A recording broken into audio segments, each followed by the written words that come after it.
ही कारण हिम गिरे ग्रह जाहे जननी पार वती तनु पाए। इसी कारण से हिमांचल जी महाराज के घर में पुत्री के रूप में मां पार्वती जी का जन्म हुआ। बोलिए पार्वती मैया की जय। पार्वती मैया नाम क्यों है? पर्वत की बेटी है, इसीलिए मां भवानी जी का नाम पार्वती जी है। पार्वती जी का जन्म हुआ, हिमांचल नगरी में उत्सव होने लगे। साधु संत मुनिजन आकर के हिमालय में डेरा डालने लगे। घर घर में बधावे बजने लगे, ढोल नगाड़े बजने लगे, देवता पुष्पों की वर्षा करने लगे। एक बात निवेदन करूं मैं आपसे, देखिए जहां पे भक्ति जन्म ले ले उत्सव मनाना चाहिए। भक्ति कौन? जिस घर में पुत्री का जन्म हो वहां भी उत्सव मनाना चाहिए। एक सत्य घटना मैं आपको बताऊं। एक घर में पहले पुत्री हुई, उसका नाम रखा विपत्ति। दूसरी पुत्री हुई, उसका नाम क्या रखा? समस्या। ये बात सत्य है जी, ये कोई दृष्टांत नहीं, ये बात सच्ची है, क्योंकि उन्हें पुत्र की लालसा थी। अब विपत्ति और समस्या हुए, अब तीसरा पुत्र भया। पुत्र का क्या नाम रखा? समाधान। अब धीरे धीरे आयु बीती, जो माता पिता थे बुजुर्ग अवस्था में पहुंचे, परंतु जिसका नाम समाधान रखा था उसने ही अंतिम में आकर के लात घूसों से उन अपने माता पिता का समाधान किया। और जो विपत्ति और समस्या थी, उन्होंने ही उनकी जो विपत्ति और समस्या थी उनको अपने पास रख करके दूर किया। इसलिए जब भी घर में पुत्री का जन्म हो तो उत्सव मनाना चाहिए। यहाँ पर हिमांचल जी के घर में बड़ा ही आनंद हो रहा है, और घर घर में नहीं पूरे हिमालय नगरी में। अब नारद जी पहुंचे। कहां पहुंचे? हिमांचल जी के पास पहुंचे। हिमांचल जी ने नारद जी का आदर सत्कार किया और क्या कहने लगे? त्रिकालज्ञ सर्वज्ञ तुम, सर्वत्र गति तुम्हारे, कहि सुता के दोष गुण, मुनिवर हृदय विचारे। हे मुनिवर, आप तीनों कालों को जानते हो। तीन काल कौन कौन से? भूतकाल, भविष्य काल, वर्तमान काल। तीनों कालों के बारे में भले भांति प्रकार से जानते हो। हे मुनीश्वर, मेरी इस पुत्री के भाग्य में क्या दोष है और क्या गुण है, आप कृपा करके हे मुनीश्वर बताइएगा। बोलिए नीलकंठ महादेव की जय। हो बाबा शिव भोले भंडारी, हो मन केवल आस तुम्हारी। हो बाबा शिव भोले भंडारी, मन केवल आस तुम्हारी। हो मन केवल आस तुम्हारी, मन केवल आस तुम्हारी। हो बाबा शिव भोले भंडारी, मन केवल आस तुम्हारी। हो बाबा शिव भोले भंडारी, मन केवल आस तुम्हारी।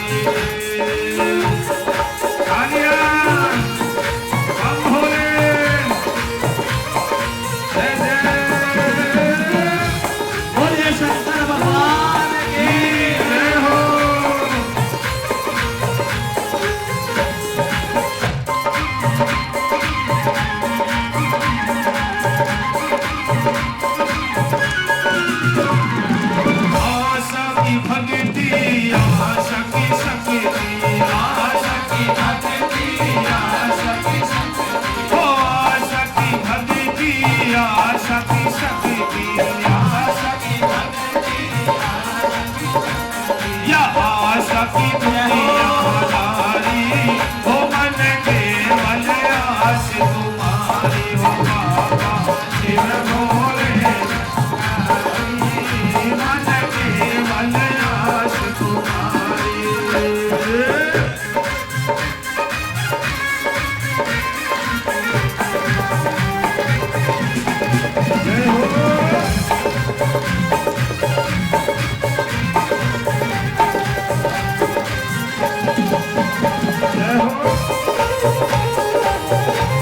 बोले शंकर भगवान के।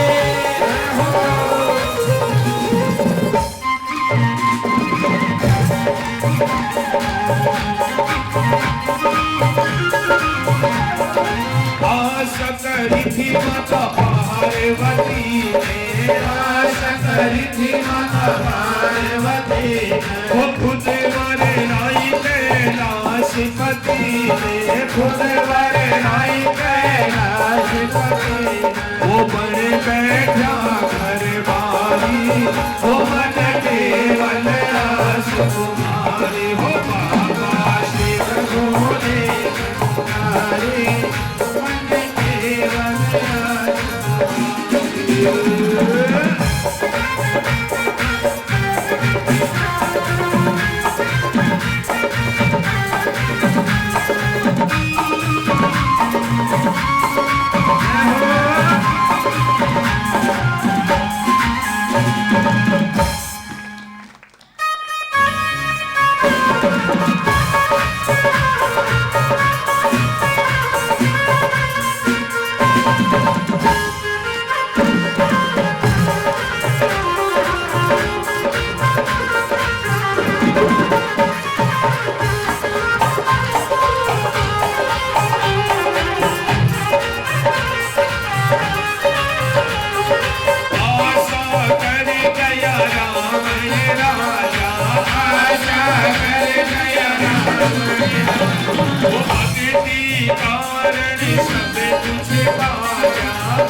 वो बड़े बैठा ललकारी वो मन केवल आस तुम्हारी हो बाबा शिव भोले तुम्हारी मन केवल आस तुम्हारी।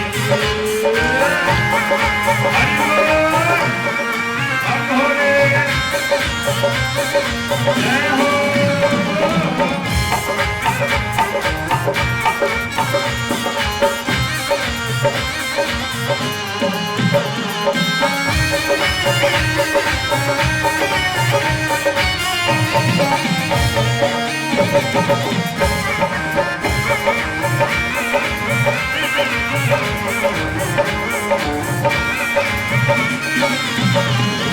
भागीरथ ने आशा धारी भागीरथ ने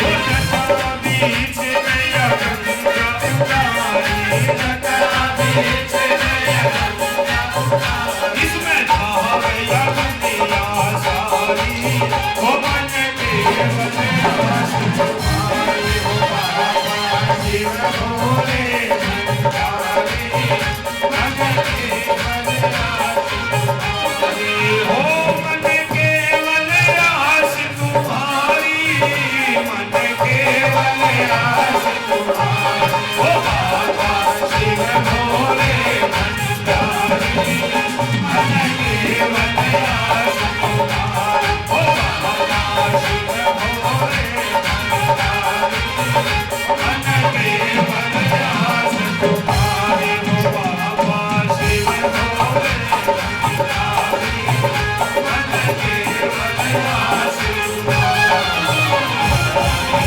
बोले शंकर भगवान की जय हो। कौन आया था?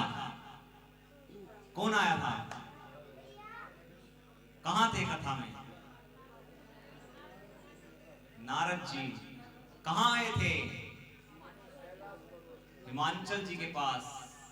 हिमांचल जी क्या बोले कि त्रिकालज्ञ सर्वज्ञ तुम्हारा सर्वत्र गति तुम्हारे, कहे सुता के दोष गुण, मुनिवर हृदय विचारे। आप त्रिकालदर्शी हो, तीनों कालों को भले भांति जानते हो। आप कृपा करके मेरी जो ये बेटी है इसके दोष और गुणों के बारे में बताइए। नारद जी क्या कहते हैं कि आप इनके दोष के बारे में पूछ रहे हो, परंतु ये दोष मुक्त है। इनके तो भाग्य में गुण ही गुण लिखे हुए हैं। और एक बात बताऊं हिमांचल जी महाराज, आपकी बेटी के कारण आपको तीनों लोकों में सुख संपत्ति की प्राप्ति होगी, यश कीर्ति की प्राप्ति होगी। और क्या होगा कि इस आपकी बेटी का नाम स्मरण करके ही संसार की समस्त स्त्रियां पतिव्रत धर्म का पालन करेंगी। आपकी बेटी दोषों से मुक्त है। हिमांचल जी कहे फिर महाराज नारद मुनि क्या कहते हैं कि आपकी बेटी में तो कोई दोष नहीं, परंतु जो इनके स्वामी हैं उनमें थोड़ा दोष दिखाई दे रहा है। हे राजन, कहो तो मैं उनके दोष के बारे में बताऊं। हिमांचल जी कहने लगे कि मुनिवर आप बताइए। तब नारद जी ने कहा, अगुण अमान मातु पितु हीना, उदासीन सब संशय छीना। अगुण यानी कि सभी प्रकार के गुणों से परे होगा, अमान मान सम्मानों से परे होगा, अमंगल भेष अमंगल भेष बना करके रहेगा, उदासीन होगा, सभी संशय से रहित होगा। और बताऊं मैं आपको, जोगी जटिल अकाम मन, जोगी होगा, जटिल होगा, यानी कि लंबी लंबी जटाओं वाला होगा। और महाराज नंगा रहेगा। इनके जो पति है वो ऐसे होंगे। अब हिमांचल जी महाराज सुने, कांपने लगे, रोने लगे। नारद जी को एक तरफ कोने में ले जाकर के पूछते हैं, क्या पूछते हैं कि मुनिवर कोई उपाय बताइए। मैना मैया, पार्वती जी की मैया का क्या नाम है? मैना। मैना मैया नेत्रों में आंसू लिए हुए, इधर हिमांचल जी महाराज की भी नेत्रों में आंसू है। नारद जी से कहते हैं कि हे मुनिवर आप कोई उपाय बताइए, जो स्वामी के दोष आपने बताए हैं वो दूर हो सके। इधर पार्वती मैया भी रो रही है। पार्वती मैया क्यों रो रही है? एक होते हैं दुख में आंसू, एक होते हैं मन प्रसन्न होता है जब भी आंसू आ जाते हैं, उनको बोलते हैं प्रेम अश्रु। पार्वती मैया की नेत्रों में प्रेम अश्रु है कि जो मैंने पिछले जन्म में रघुनाथ जी से वरदान मांगा था, मुझे तो वही भगवान शंकर जी मिलने वाले। और नारद जी ने कहा कि आप कह रहे हो कुछ उपाय बताइए। मैं कहता हूं कि जो मेरे पिता ब्रह्मा जी ने भाग्य में लिख दिया उसको कोई मिटा नहीं सकता, वही मिलेगा। और एक बात बताऊं, जो जो मैंने आपको ये दोष बताए हैं, अगर ये मेरे अनुमान से तो ये सब दोष शंकर जी में हैं, और अगर शंकर जी में ये दोष भी है तो वो भी सद्गुणों में परिवर्तित हो जाएंगे। अब जैसे ही हिमांचल जी ने सुना कि शंकर जी के साथ मेरी पुत्री का विवाह कैसे होगा, तब नारद जी ने कहा जो तप करे कुमारे तुम्हारे भावे उमेते सकहे त्रिपुरारी। हे राजन, जो तुम्हारी पुत्री वनों में जाकर शिव को पाने के लिए तपस्या करे तो शिव जी अवश्य ही प्राप्त होगे। इतना कहकर के नारद जी हिमांचल जी के पास से विदा लेकर के ब्रह्मलोक को चले गए।